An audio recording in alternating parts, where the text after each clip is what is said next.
Good morning, students. Let us start a new topic. It's accounting for labor cost. So we have completed in costing. One unit I am completing. So unit costing, unit and output costing mostly we have covered. Two more problems I'll explain from other book. So labors we are doing now. Okay. Contract we have done. So 1, 2 and this we are starting. Then we'll go for materials. After materials will come for overheads, job costing and process costing. Let us first complete one unit from one chapter from each unit. Then we'll go for other chapters. Okay. So our focus should be on next chapter is labor. After labor we'll do materials. Okay. Then we'll go for other chapters. So what is labor? Okay. What is the meaning of labor? Why we are studying in cost accounting? Why we are studying about labor? Yes. Now let us understand everything in detail. Then we'll solve problems, and problems are very easy in this chapter. Only simply what we have problems. Okay. So sorry, we have formulas to calculate labor cost. Okay. Now see what he says first. Meaning of labor, to whom we call as labor. Labor is an essential factor of production. Yes. In a factory, to produce a product, what is required? Material is required. Yes. Machine is required. Yes. And what is required? Labor is required. So labor is an essential factor. Labor is important for production. Yes, we have seen, right? We see in daily life, factories where people work. The people who work in factory in conversion of raw material into finished goods. I repeat, labor is a person, is a worker. We can say worker. What he does, he works. He gives his services to convert raw material into finished good. So we are saying labor is a worker, is a person, is a worker who is giving his services to convert raw material into finished goods. That person is called as what? Labor. Okay. Chali. Next what he says. Next what we are seeing. It is a human resource and participates in the process of production. Yes. Labor is a human resource. Human resource means people. Yes. So we can say human being, right? A human being who is participating in the process of production. So next what he says. Labor cost is a significant element of cost of product or service. Yes. So we have to understand what is the amount that is to be paid. Amount paid to worker. Okay.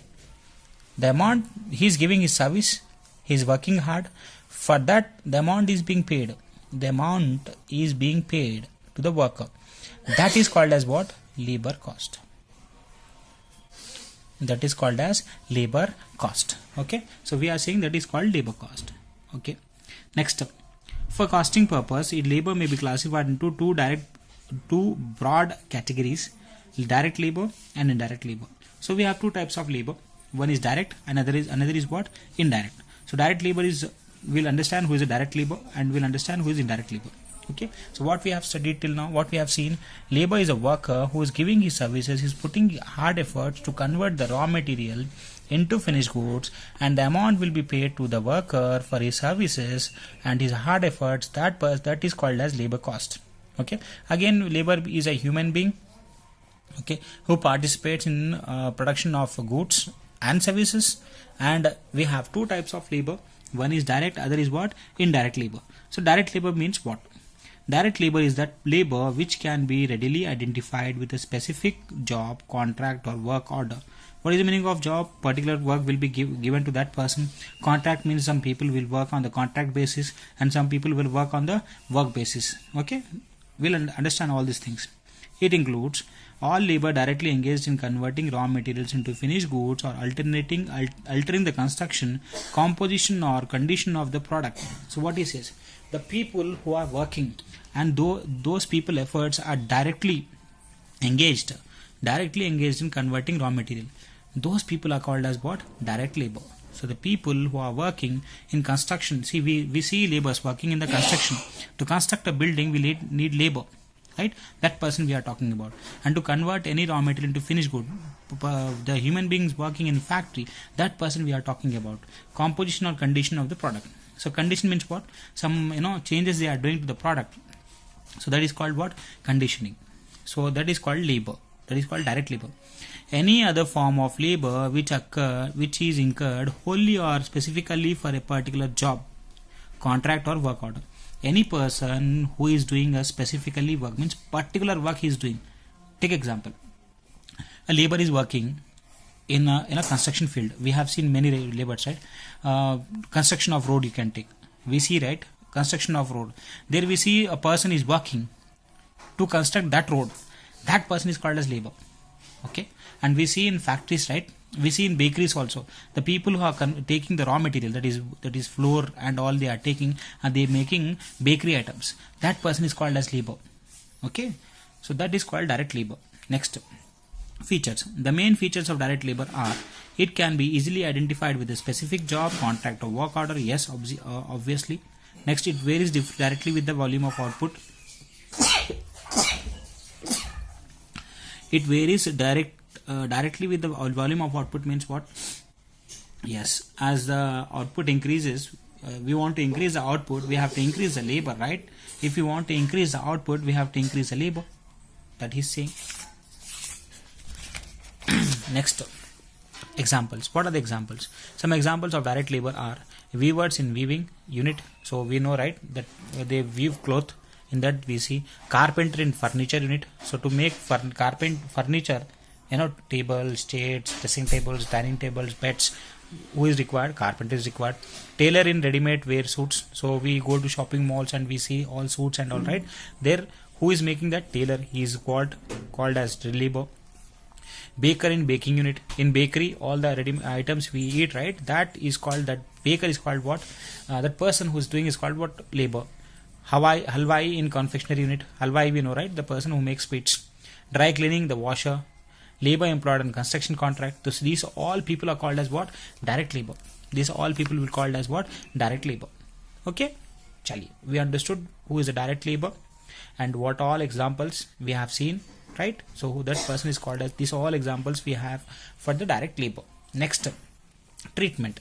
Wages paid to direct labor are termed as direct labor cost and forms part of prime cost.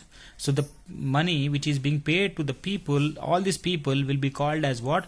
Direct labor cost. I repeat, the money which is being paid to all these people, examples we have seen, that will be called as what? Direct labor cost, and it will come into prime cost. We have seen, right, in materials cost sheet.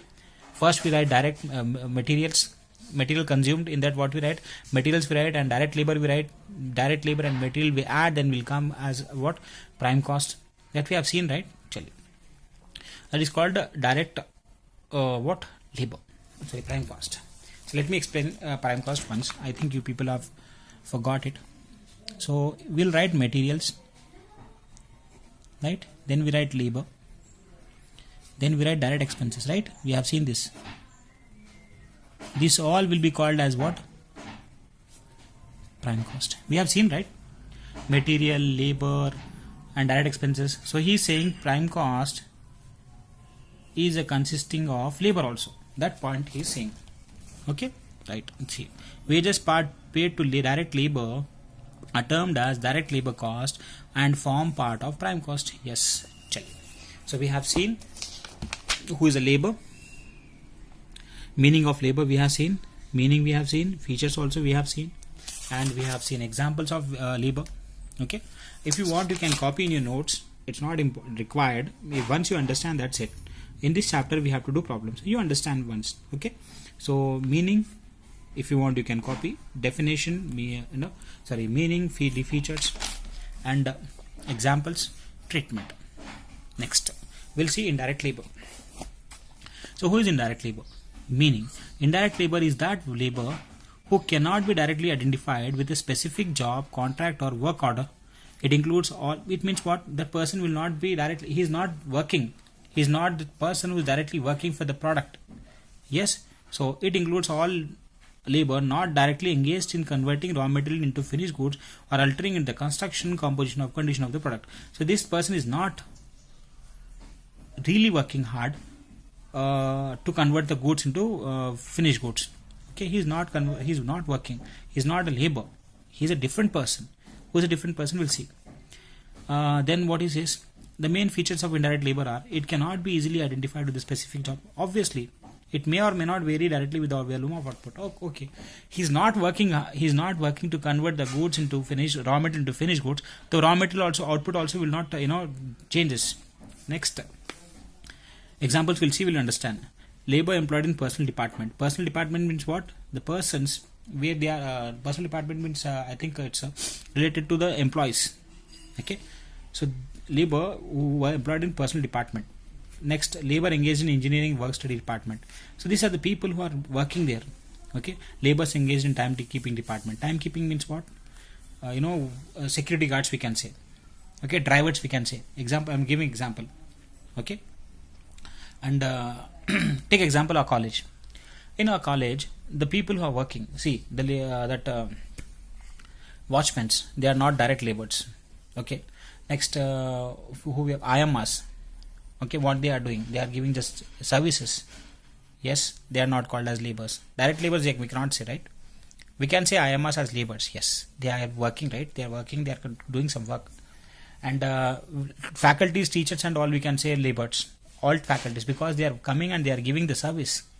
Okay, so not only production of goods is a labor, giving service is also labor. Giving service is also labor. Okay, so next we see labor employed in cost accounting department. These are the people, see, repairs and maintenance, stores department, powerhouse department, security department, machine shop. These are all the people who are helping the laborers to do work. Means these people should be there to help the main labor to complete their job. So these all examples are indirect labor.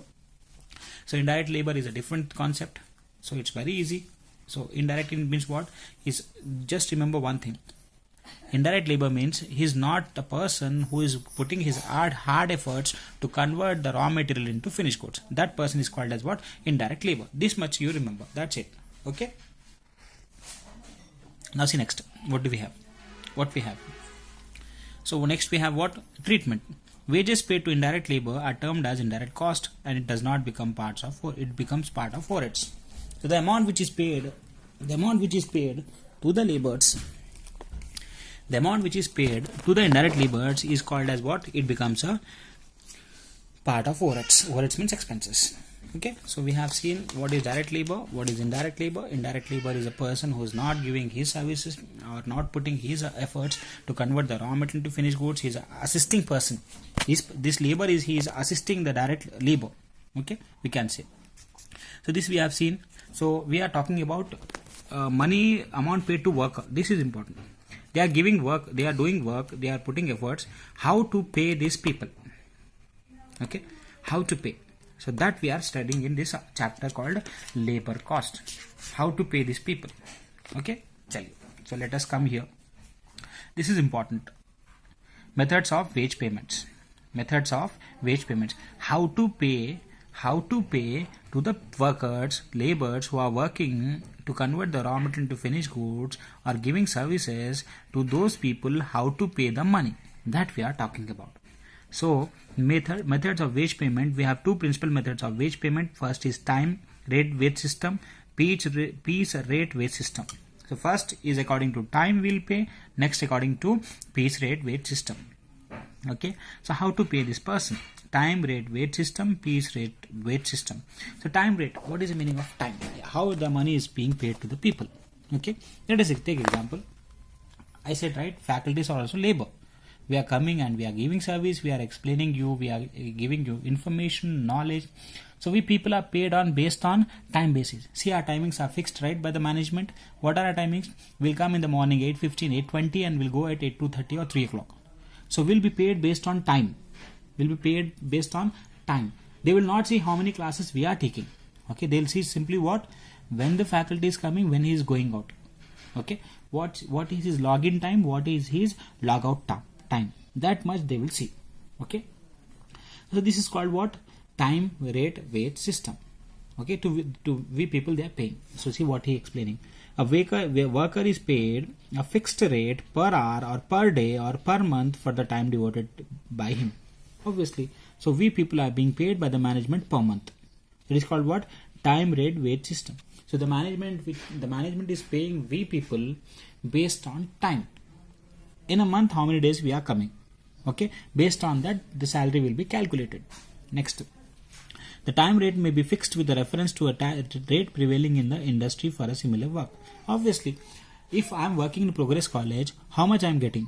If the same person is working, some more faculty is working in other college, how much he is getting? Okay, based on that, the management will fix. How the management will fix their work salaries? They will see in other colleges. Take example. I am taking costing subject, costing and advanced accounting. I take final year I take costing, second year I take advanced accounting. A person in another college, how much he is getting for taking costing classes and advanced accounting classes? Based on that, our management will fix my salary. That is saying here. The time rate may be fixed with a reference to rate prevailing in the industry for similar work. But it must be noted that this rate must not be less than the minimum wage fixed under the Minimum Wages Act or any other act for the time being in force. See what is happening. Why this Minimum Wages Act we are talking about, or any other act we are saying. See what is happening in the market. Actually, the management, the people who are working hard, they are not getting minimum pay. Okay, what we have seen in many movies, right? They fight for their for salary, wages, increase in what we can say in wages.